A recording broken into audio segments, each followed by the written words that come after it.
de nous accueillir chez vous. À présent, le journal.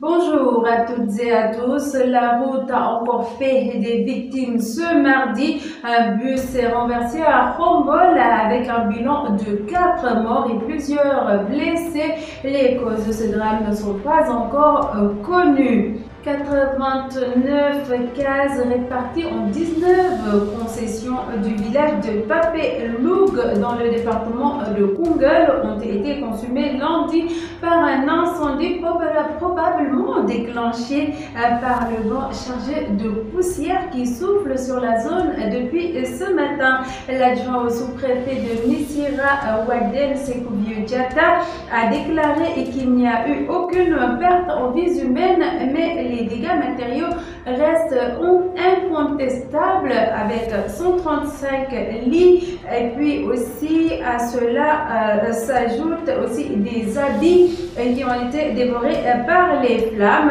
Le feu a été maîtrisé par les éléments des sapeurs-pompiers. Un appel à l'aide a été lancé aux autorités et aux bonnes volontés dans cette partie du Sénégal. Retour à Dakar, cette fois-ci avec la riposte de Walfadjri après la suspension de sa chaîne de télévision pour une durée d'une semaine. Un sitting annoncé ce vendredi de 15h à partir de 15h dans les locaux du groupe Walfadjri dans le cadre d'un VSD de contestation. Le lendemain, samedi, à partir de 10h, un autre sitting sera organisé devant les locaux du CNRA pour appeler à la démission du directeur Babacar Diagne. Le dimanche 19 février, le groupe Walfadjri va tenir un grand rassemblement à la place de l'indépendance pour dénoncer le recul de la démocratie au Sénégal exacerbé par une liberté de la presse totalement bafouée. Suspension du signal de Walfadjri toujours. Pape Alé Niang montre son indignation et appelle les médias à ne plus reconnaître l'autorité de cette structure. Le patron de Dakar Matin confie que le Conseil national de régulation de l'audiovisuel a violé les règles de procédures administratives en prenant cette décision. Le CNRA devait au moins, selon Pape Alé Niang, avertir le groupe Walfadjri. Il se désole du fait, dit-il, que le directeur Babacar Diagne agit selon les besoins du président Macky Sall et appelle à le bouter hors de ce fauteuil.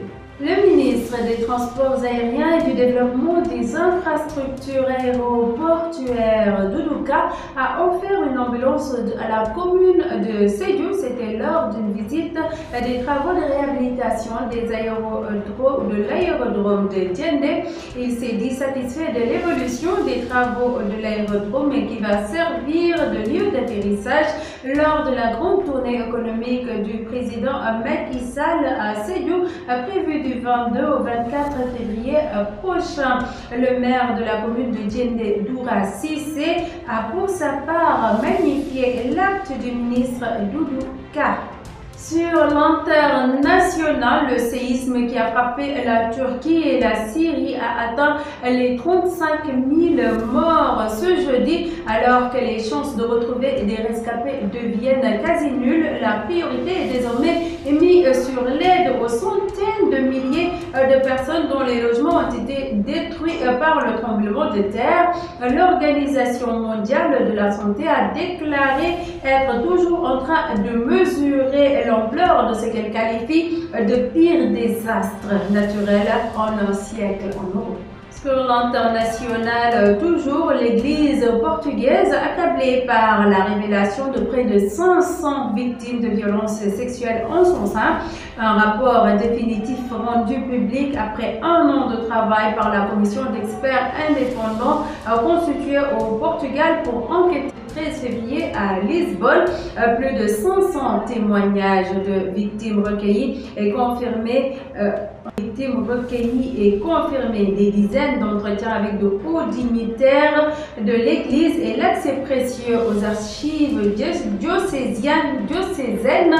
Elle a conclu que 4815 mineurs ont au moins été violées depuis les années 50.